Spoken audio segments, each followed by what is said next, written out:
Hi, and welcome to the Conscious Marketer Podcast. This is Richard. Hi, Kylie. Hi. And we're so happy to have you here. And, this podcast is something we started, almost a year ago, and we just keep cranking out episodes. And it's just a great way for us to share some knowledge. And there's so many little, I would say, like side stories and pieces of wisdom that really they don't belong in a course or anywhere, but they're like super useful. And today we want to share one of these ideas we have with you that can really make a difference in your business and even life. And it's just about uncovering your limiting story. And there's a lot of focus on telling stories and storytelling and marketing.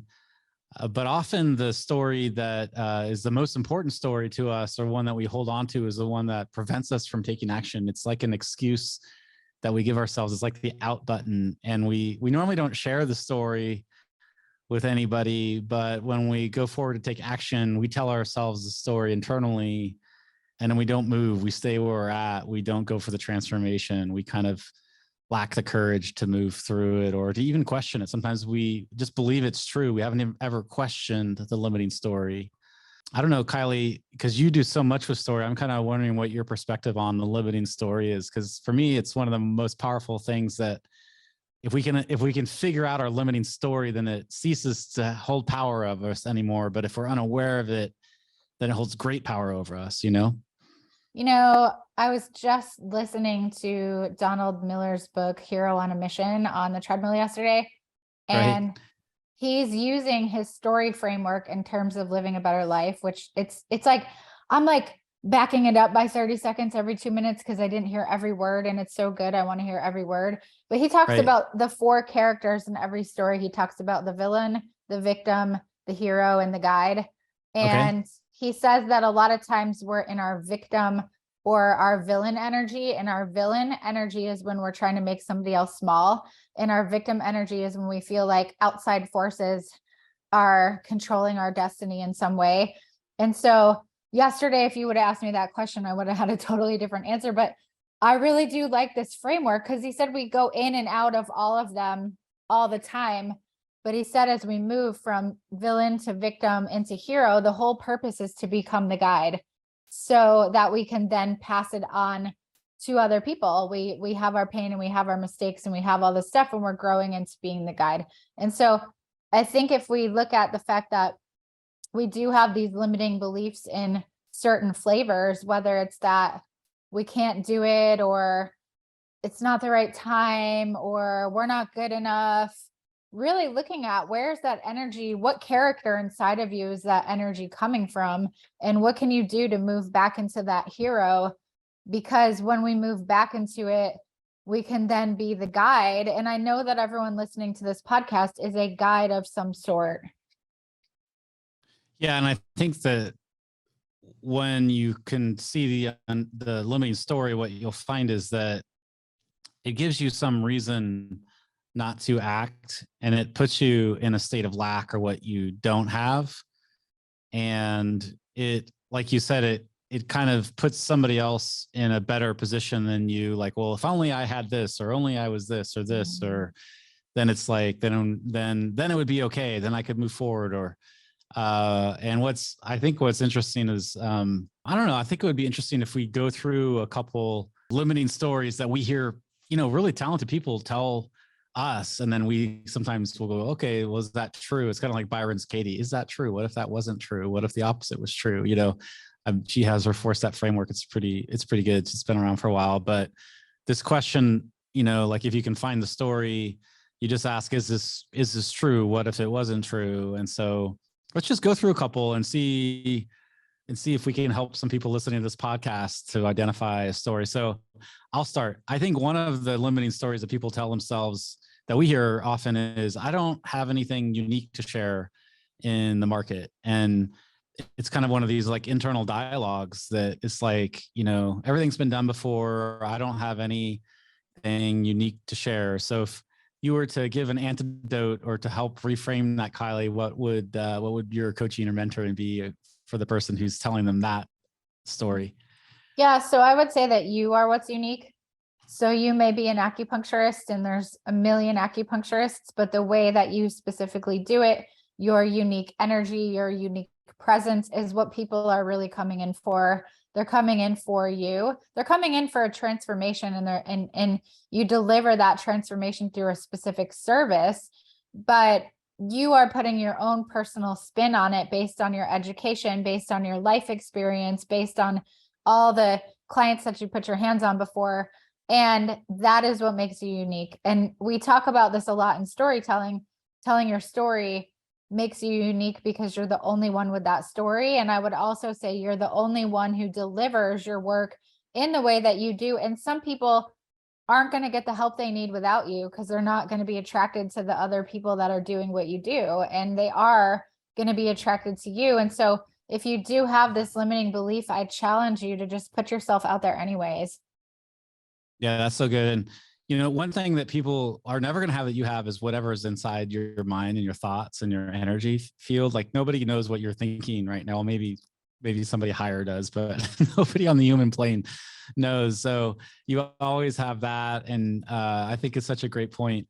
And, you know, the other thing I would say on that one too is you don't have to be completely unique. You could just serve people better and get people as good or maybe even slightly better results using the same formulations and things like that too. So that's another possibility just to get you out of that. I have so many kinds of limiting beliefs we could bring up, but I'm kind of curious, Kylie, do you have one that you hear often that might come up for people when you start working with them and you're like, oh, that's an interesting one? It's not the right time comes up a lot. And it's right. it's so clearly a fear. I mean, sometimes it's not the right time. And if it's not, it's not. But I would say 99% of the time when I hear that, if I dig a little deeper, there's just a real fear that if I launch right now, if I tell my story right now, if I bring my course into the world right now, it's going to fail. Therefore, I'm going to procrastinate. Right.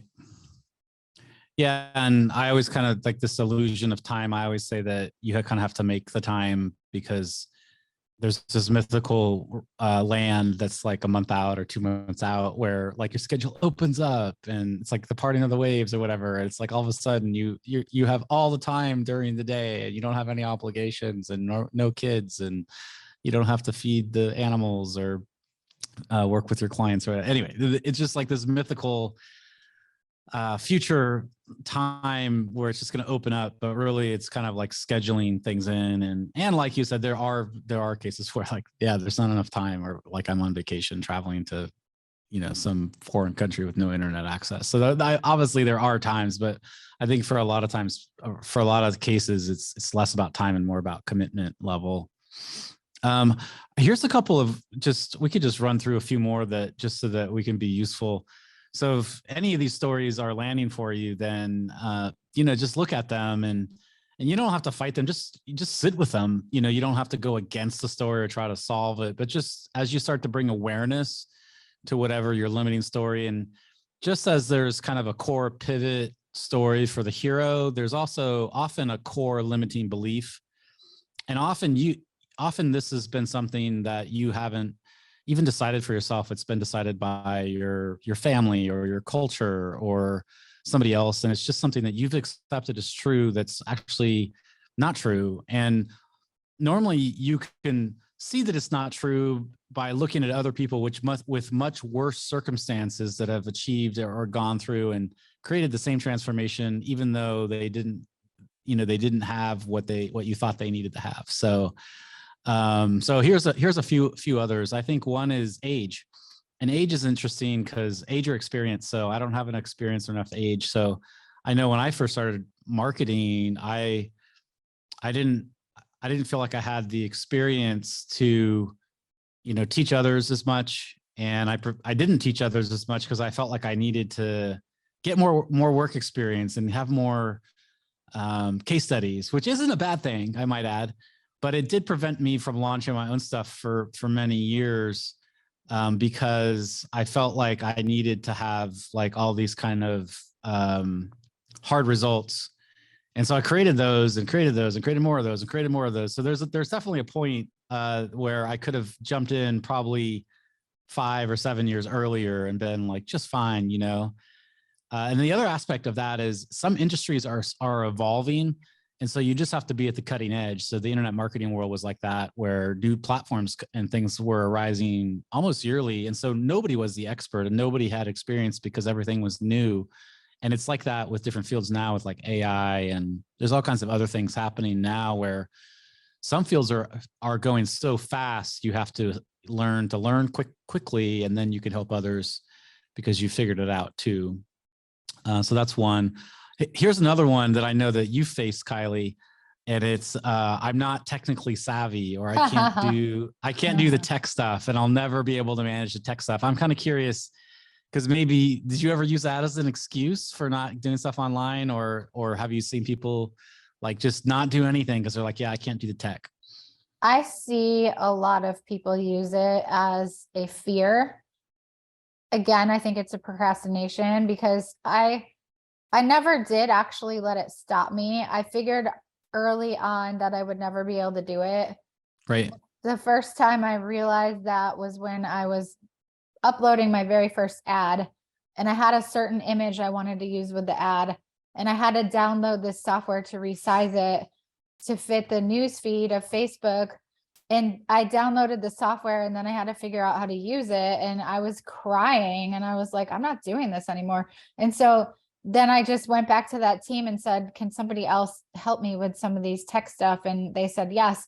Now, if you don't have a team, then you can get a VA or somebody like that to help you with all that stuff. I don't recommend, if you don't like it and you don't know how to do it, stay in your genius zone. Maybe you like presenting on Zoom, but you don't want to deal with the file afterwards. Don't. And you don't have to spend thousands of dollars a month to outsource the tech. You could spend a few $100s and get everything you don't want to do taken off your plate. And so, and when you grow, you know, you'll have to spend more than that. But I recommend strongly realizing that anything that you are not good at, don't be good at it. There's some high performance experts who say the best thing that you could do is spend all your time getting better at your strengths than trying to get better at your weaknesses. Like, you're just not going to probably get better at them. So don't even bother. Get better at what you're doing. If you're presenting on Zoom and you're really good at it, hire a speaking coach who can help you with your tone and your pitch and your pace. Get better at that kind of stuff. And don't worry about the Google Forms and the Active Campaign backend and all that stuff. I have never ever once gone into my Active Campaign email list like backend. I maybe once, but I try not to, because I fear that I will delete my entire database. Yeah, I have that fear too. Sometimes when in the early days, I had a great fear of sending client emails. I would like test the email like 10 times because I felt a great responsibility to get everything right and have links right. And I still do, actually. But it's but I didn't, like you, I never let it stop me. I just, made sure that I checked it more than once. Well, let's end with one more, which is kind of the core of some of our work and that we help people with. And it's just this core limiting belief that I'm not a marketer. I'm not a salesperson. I don't want to do this stuff. Can just somebody do this for me? And, this is a pretty common thing that I don't see myself as a marketer. I don't see myself as a salesperson. I never want to have to touch that stuff. I just want to do my teaching or share my gifts, and the product will sell itself, And I think this is a limiting belief that you can't do marketing, that you can't do sales. And it's a big one. And I think it's what's interesting, and it's attached to this one where I don't want to do social media either. Sometimes I would say, I don't know, maybe 25% of our clients are just like, I just hate social media. Can I just not do that? Or I'll never be able to do social media. And so I think part of our work is to share how we shift marketing. So this is one that we work with almost every day. And it's how to shift marketing from something where you're trying to take from people and you're trying to extract something from them, to how do I use marketing as a way where I can be of service, how I can put quality content online where I can see how I can see a video or a series of videos or a series of emails or whatever method it is as a way to give information and actually to teach and to help people to see what I do and get micro results before they even buy. And I think as you start to shift into this mode where like, oh, well, I could do that. And we've done that with like some of the top spiritual teachers on the planet, and they've done it really well. And when you can start to see that that's where you start, then there is a next level where it's like, oh, I can just get online and be myself and share deeply from my heart and soul, so that when I'm online, it's actually joyous. Because if you make the shift from this limiting belief of I can't do marketing, I can't ever offer anything online, to it's like my obligation because I have something so powerful that can help lives and impact the world, then it's you can grit through the technology and you can get online and you can even find joy in getting online and being of service and sharing and giving. And it's become something that you look forward to. So not only can you shift the belief to, oh, I could do that, but I'm just going to do it in a different way. But not only do you shift from like, okay, I can do it, to I actually look forward to it. I know that seems, for many of you, you're like listening to this and you're like, this dude's like totally lost it because I'm never going to enjoy it. But it's really key, because as soon as if you can go to that spot where you start to enjoy going and doing lives and videos and being detached from like the number of likes and things you get, to, oh, I was really in channel. I was really just sharing my knowledge from a deep place of service. And I know it's going to help somebody out there to become better or to help them with whatever they're struggling. And I know that I've lived fully because I got online today and I did that. Then this whole game becomes easier, right? Because nobody wants to play a game they don't like, right? They want to play a game that they love. So it's almost like you have to fall in love with the getting online to be of service and changing consciousness in that manner. You have anything to add to that, Kylie? I think it's such an important one for the people that are listening to this right now, because we really want you to get out there. The world needs so many of you to show up online and to shift the consciousness of the content online. And being off it, I don't think is the answer. I think we need to be engaged and active. Yes. Well, first of all, if you hate marketing that much, I have a proposition for you. Just don't ever use the word again. It's fine. We were talking on one of our live trainings with Tammy Simon. The three of us were talking about why not replace the word marketing with the word connection. And so that said, in alchemy, there's a saying, as within, so without. And I think that really applies here, because whatever is within you can be without you. So if you are a therapist, for example, and the internal experience that you have to create in yourself is safety, then you need to pass that out to other people and create safety. And then your content just matches that. Create content that makes people feel safe. If you are doing something else where the feeling state has to be joy, then tap into that joy and then create content that makes people feel joyful. And you've all seen videos where, like, at the end of the video, you're like, oh my God, I was in such a bad mood and now I'm so happy, right? So just do that. And people will naturally be attracted, because all marketing is the need, or not the need. Marketing is creating an emotional state that people want to feel. And they say, hey, this person made me feel this way, therefore I'm more interested in hearing more about what they have to offer. So then when you get to that place where you're talking about what you have to offer, it's not pushy, it's not salesy, it's not markety. It's just like, hey, you experienced my free content in this way, and my paid content is even going to give you more of that. Yeah, that's so good. You just like, I could feel everything that you were saying there. So it's amazing. So this is really important. So figure out what your core limiting story is that you've told yourself that maybe you could reframe.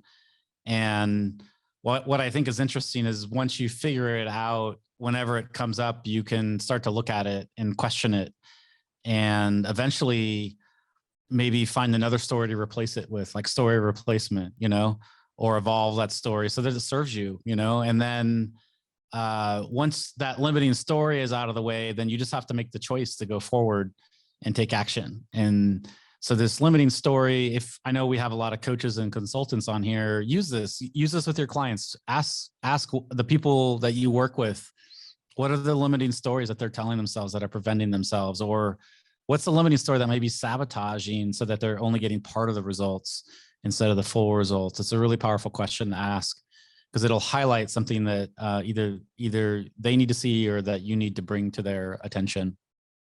So thanks for joining us on this episode of Conscious Marketer Podcast. And all we ask is that we don't run ads here. We just ask that you share it with a few people. The bigger ask is go on iTunes and leave us a review. iTunes really likes reviews. And so if you got something useful here, I'm sure. We also have a group on Facebook called the Conscious Marketer Path. I think we have over 5,000 people in there. And we also post videos inside there. We do video teachings in there. So you just have to request access to that and we can let you in there.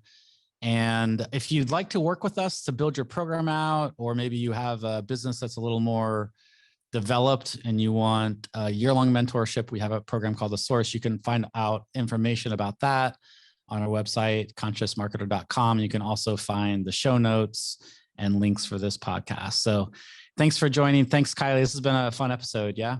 Bye, everyone.